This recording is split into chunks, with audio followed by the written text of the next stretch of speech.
জোড়া ফুলে লাল টকটকে হয়ে আছে। অতিরিক্ত কান্নার ফলে মুখটা ফ্যাকাশে হয়ে লাল দেখাচ্ছে। এই যে এখনো এক কোণে দাঁড়িয়ে নিঃশব্দে কাঁদছে, হাত দিয়ে চোখ মুছতে মুছতে চোখ ফুলিয়ে ফেলেছে। রিকশার হুডে লেগে ডান হাতের দুইটা আঙুল খুব বাজেভাবে কেটে গেছে, অনেকটা রক্ত ঝরেছে। শীতকাল বিধায় ব্যথাটা বেশি করছে। মনের দুঃখ আর হাতের ব্যথায় জিমিনের ইচ্ছে করছে চিৎকার করে কান্না করতে। আজকে বিকেলে কোচিং শেষ করে আসার সময় সুগা আর একটা মেয়েকে এক রিকশায় বসে থাকতে দেখেছে। হ্যাঁ, বসতেই পারে, স্বাভাবিক, কত ফ্রেন্ড সার্কেলেই তো থাকতে পারে।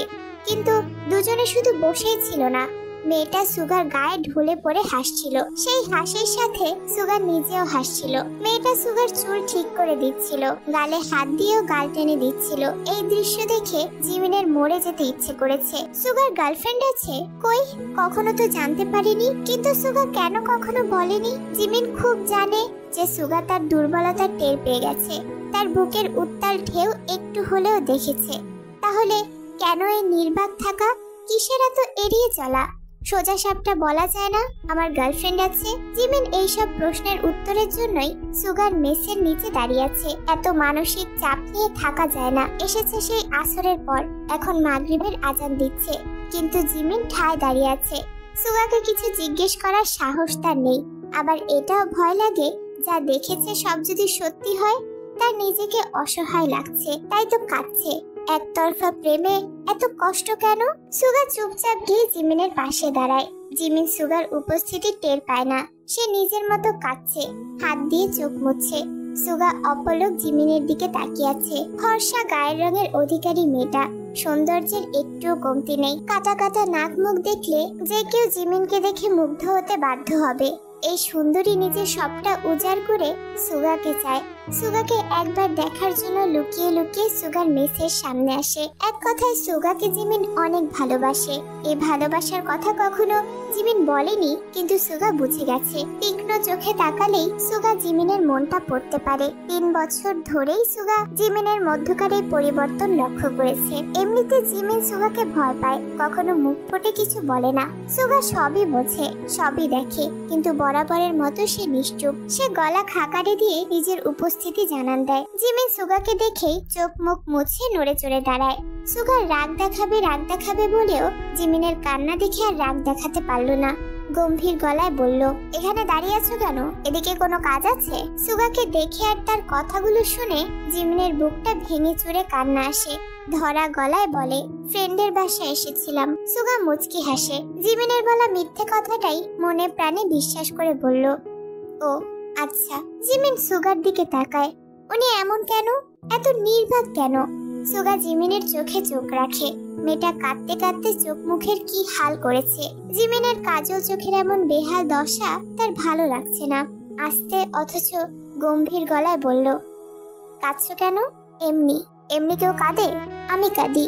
সুগা নিজের পকেটে হাত দিয়ে দাঁড়ায়। জিমিনের দিকে তাকিয়ে বলে, বাসায় যাও, রাত হয়ে যাচ্ছে। জিমিনের রাগ হয়, তাকে তাড়ানোর এত তাড়া। হোক রাত, যাবো না বাসায়, আপনার কি? জিমিনের রাগ দেখে সুগা মুচকি হাসে। আমি তোমার ভাই হই না? ভাই হিসেবে বলছি, আমি আপনাকে ভাই মানি না। তাহলে কি মানো? জিমিনের বলতে ইচ্ছে করে, আমি আপনাকে আমার জীবন মানি, কিন্তু মুখে বলল, আপনার কিছুতে তো আমি কোনো কথা বলি না। তাহলে আমাকেও ভাই গিয়ে দেখাতে আসবেন না। আমাকেও কিছু বলতে পারো, সমস্যা নেই। কি বলবো? সুগা রাস্তার দিকে তাকিয়ে বলল, বাসায় যাও, সবাই চিন্তা করবে। হুঁ। রিক্সা ডেকে দিই? না। সুগা শক্ত হয়ে দাঁড়িয়ে থাকে, চোখের মনি এদিক ওদিক ঘুরিয়ে নিজেকে ব্যস্ত করতে চায়। আস্তে করে বলল, পাগলামি করো না জিমিন। কিসের পাগলামি? সুগা জিমিনের দিকে তাকায়। কিসের পাগলামি এটা দুজনেই জানে। জিমিন টলমল চোখে সুগার দিকে তাকায়। সুগা তার চোখের দৃষ্টি সরিয়ে নেয়। পাশ দিয়ে যাওয়া একটা রিক্সা ডাকে। জিমিন চেঁচিয়ে উঠে বলল, যাবো না বলেছি তো। সুগার রাগ হচ্ছে, কিন্তু এই মেয়েটার সামনে রাগ দেখাতে পারছে না। জিমিন ফুপিয়ে শব্দ করে কেঁদে দেয়। কি হয়েছে জিমিন? কাঁদছো কেন? জিমিন নিজের অভিযোগ আর চেপে রাখতে পারে না। মেয়ে তো, পানির মতো নিজেকে ছিটিয়ে শান্ত হতে চায়। কান্নারত গলায় বলল, মেয়েটা কে ছিল? কোন মেয়ে? তারপর সুগার জিসোর কথা মনে পড়লো। জিসো তার ভার্সিটির ফ্রেন্ড। শুধু ফ্রেন্ড বললে কম হবে, জিসোকে বোন বলা যায়। বিয়ে হয়ে গেছে, তারপরও আগের মতোই দুষ্টুমি করে। আজকে তো জিসোর সাথেই রিক্সা ছিল। এটাই কি জিমিন দেখেছে, তাই এই কান্নাকাটি? সুগা জিমিনের উত্তরের আশায় জিমিনের দিকে তাকিয়ে থাকে। জিমিন বলতে বলতে কেঁদে দিল। রিকশায় পাশাপাশি বসেছিলেন তো। জিমিনের কান্না সুগার কাছে ভালো লাগে না। তো কি হয়েছে, বসতে পারি না? কি হয়েছে না? জিমিন কান্নার জন্য কথা বলতে পারছে না। সুগা নিজের মাথার চুল টেনে ধরে, তারপর আস্তে করে বলল, ও জিসো, আমার ফ্রেন্ড। ফ্রেন্ড? জিমিনের বুকের উপর থেকে বড় সড়ো পাথর সরে যায়। আস্তে করে বলল, শুধু ফ্রেন্ড? আর কি হবে? হয় না অন্য কিছু? সুগা জিমিনের ইঙ্গিত বোঝে, মাথা নেড়ে বলল, না, এসব না। জিসো আমার ভালো বন্ধু। এভাবে গায়ের সাথে লেগেছিল কেন? ও এমনই, ফ্রি টাইপের। আমার এসব একদমই ভালো লাগে না। কেন? যা আমার তা একান্তই আমার। সুগার চোয়াল শক্ত হয়ে যায়। কি তোমার? জিমিন নিশ্চুপ। সুগা কিছুক্ষণ জিমিনের দিকে তাকিয়ে সামনে চলন্ত রিক্সা দাঁড় করায়। মাথা থেকে এসব বের করে ফেলো। আর কোনো মেয়ের সাথে রিক্সায় উঠবেন না। সুগা জিমিনের এই বাচ্চাপনা দেখে হেসে ফেলে। আদেশ করছো?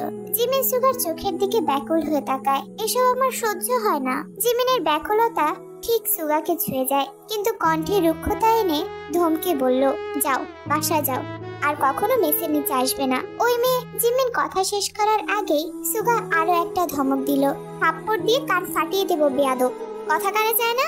বাসায় যাও। সুগার ধমকে জিমিনের বুকটা কেঁপে ওঠে। জিমিন কাঁদতে কাঁদতে রিকশায় উঠে বসে। দুনিয়াতে এত এত ছেলে থাকতে এমন একটা ছেলেকেই কেন ভালোবাসতে হলো? এমন রুক্ষভাষী ছেলেকেই কেন মন দিতে হলো? কেন কেন কেন? জিমিন প্রশ্ন করে, কিন্তু কোনো উত্তর খুঁজে পায় না। জাঙ্কুক অফিস থেকে ফিরে খাবার খেয়ে রুমের লাইট অফ করে শুয়ে আছে। হাতের কাজ আপাতত শেষ। আজকে সারাদিন দৌড়াদৌড়ির উপর থাকতে হয়েছে বিধায় মাথা প্রচন্ড ব্যথা করছে। শুয়ে জিমিনের ফোন নাম্বারে ডায়াল করলো। জিমিন তখন মন খারাপ করে শুয়েছিল। জিমিনের পাশে শুয়ে তার মন ভালো করার চেষ্টা করছে। জাঙ্কুক জিমিনকে ফোন করে নিজের রুমে আসতে বলল তার মাথা মেসেজ করে দিতে হবে। জিমিন ফোনটা রেখে তেকে বলল, তুমি একটু যাও না, ভাইয়ার মাথাটা একটু টিপে দিয়ে আসো প্লিজ, আমার খুব খারাপ লাগছে। আমি? হ্যাঁ, এত অবাক হচ্ছে কেন? না মানে আপু, আমার কেমন যেন লাগে। যাও না প্লিজ, একটু হেল্প করো। না বললেও জিমিন শুনলো না। হাজার অনুরোধ করে ঠিকই পাঠিয়ে দিল। জাঙ্কুকের রুমের সামনে গিয়ে বুকে হাত দিয়ে জোরে শ্বাস ফেললো। দরজা ঠেলে ভেতরে ঢুকে অন্ধকার হাতড়ে দাঁড়ায়। অন্ধকারে কি করবে বুঝতে পারে না। জাঙ্কুক দরজা খোলার শব্দ শুনে বলল, লাইট জ্বালা। লাইট জ্বালালে জাঙ্কুক বলল, লক্ষ্মী বোন, মাত্র 5 মিনিট, ঠিক আছে? এর উপস্থিতি জাঙ্কুক এখনো টের পায়নি। আস্তে করে বিছানার দিকে এগিয়ে যায়। জাঙ্কুক চোখ বন্ধ করেই হাত নেড়ে বলল, কুইক, প্রচুর ব্যথা করছে। বিছানায় জাঙ্কুকের পাশে বসে। তার দম আটকে আসছে। জাঙ্কুক লম্বা হয়ে শুয়ে আছে। আলতো হাতে জাঙ্কুকের কপালে হাত দেয়, আস্তে আস্তে মাসাজ করে দেয়। জাঙ্কুক চোখ বন্ধ করেই জিমিনের পরিবর্তন বুঝতে পারে। জিমিন তো এভাবে মাসাজ করে না, তাহলে আজকে এত মোলায়েম ভাবে মাসাজ করছে কেন? জাঙ্কুক ফট করে চোখ খুলে তাকায়। এ কি? এ তো জিমিন না, এ তো এ তো সেই যে কিনা আজকাল জাঙ্কুকের অভ্যাসে পরিণত হচ্ছে। মায়াবী মুখটা না দেখলে কেমন ফাঁকা ফাঁকা লাগে। রাত দিন এই পিচ্চিকে ভাবতেই ভালো লাগে। জাঙ্কুক বিস্মিত হয়, জিমিনের জায়গায় কেন? জাঙ্কুকের বিস্ময় কাটিয়ে দিল। জিমিন আপুর শরীর ভালো না, তাই আমাকে পাঠিয়েছে। আচ্ছা। মাথা নিচু করে বসে থাকে। জাঙ্কুক বলল, আমি তো ভাবলাম জিমিন এসেছে, তুমি এসেছো বুঝিনি। শরীর ঝিমঝিম করছে। এর আগে কখনো এমন লাগেনি। জাঙ্কুকের দিকে তাকাতেই দেখলো জাঙ্কুক তার দিকেই তাকিয়ে আছে। এতে করে তের লজ্জার পরিমাণ আরো বাড়লো। মাসাজ করে দেই। জাঙ্কুক তের দিকে তাকিয়ে থাকে। এমন আদরে লাগে কেন মেয়েটাকে? কি মায়াবী চেহারা।